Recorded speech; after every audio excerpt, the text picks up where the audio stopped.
Guys, so Thor Ragnarok spoilers. I'm not going to talk about everything. I'm mostly going to hit on certain points, but let's talk about it. So, first thing I want to touch on is the Jane Foster write out. It's very, very brief. She's not in the movie at all. Natalie Portman is not, anywhere in this movie. One little bit. But there is a mention of her. They're in New York. Thor and Loki are in New York looking for Odin, and this one fan just walks over and is like, "Hey, sorry, Jane dumped you." And then Thor's just like, "She didn't dump me. I dumped her. It was a mutual dumping." That's it. I was really actually happy about it because not a big fan of Jane Foster as a character, honestly. I thought she was alright in Thor 1. Didn't really care that much about her in Thor 2. Yeah.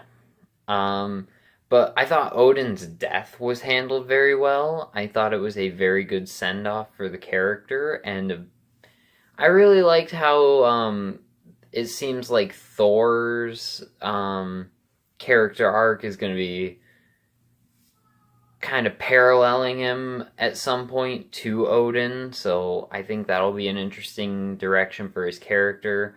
I thought Doctor Strange's part in the movie was pretty good.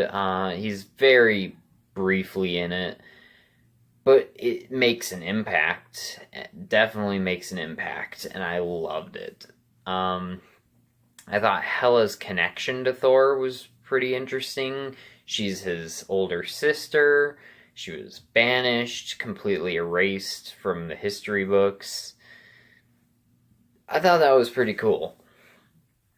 And it definitely was a bit of a retcon, and I don't always love retcons, but I thought this one was definitely interesting.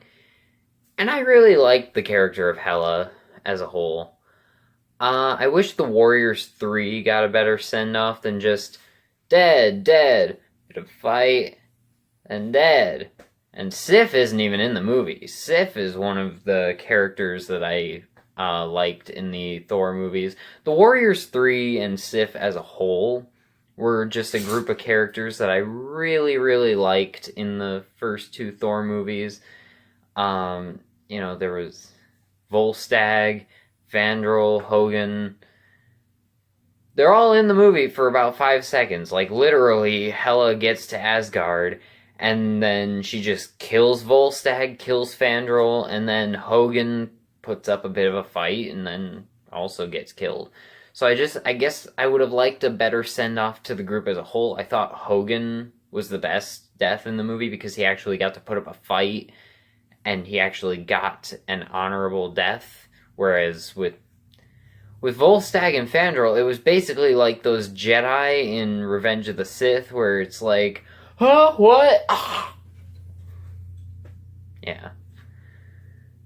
But Thor loses an eye, further kind of tying him with Odin. And I thought that was interesting.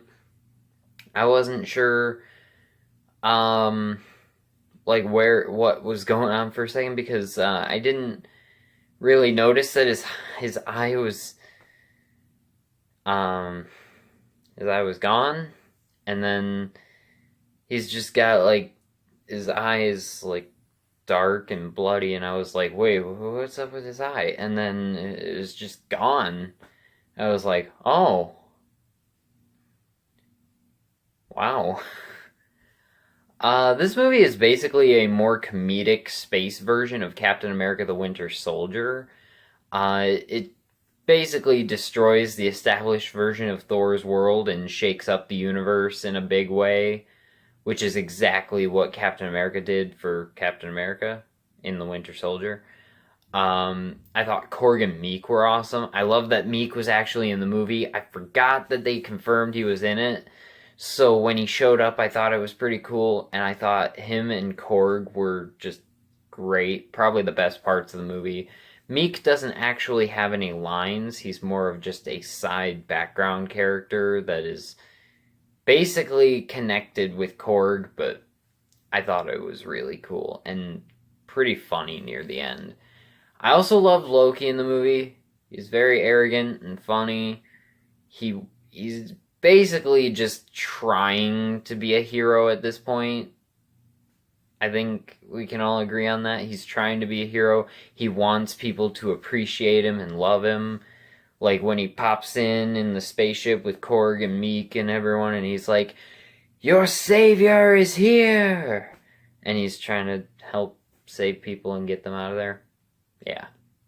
He's probably gonna be a good guy now. And I really hope that they don't make him betray Thor again later on in like Infinity War or something, because like I said in my spoiler-free review, if they did that with his character, it'd basically be taking him back to square one, and all the development he's had over the movies, where he went from being a good guy to a straight-up villain, to more of an anti-hero, to now a good guy again.